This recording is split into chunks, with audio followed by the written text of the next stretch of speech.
Dumarami na mga Japanese companies ang naaakit mamuhunan mula sa ASEAN region kapalit ng China na siyang may pinakamalaking ekonomiya sa Asia. Ito'y dahil sa patuloy na pagtaas ng pasahod at mga pangunahing gastusin sa China, kung saan ito ang mga pangunahing dahilan sa pag-offshore ng mga foreign companies sa ibang bansa.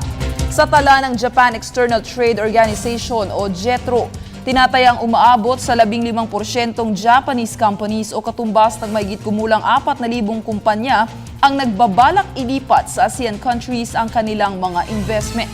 Sa nakaraang 2 taon, 68% kumpanya ang naniniwalang mas mainam ang China para mamuhunan. Ngayon, bumagsak ito sa 78%. Ayon sa direktor ng JETRO na si Akira Kahita, ang paglipat ng mga investors sa ASEAN mula China ay isang obserbasyon na inaasahan nilang magpapatuloy pa sa darating na mga taon.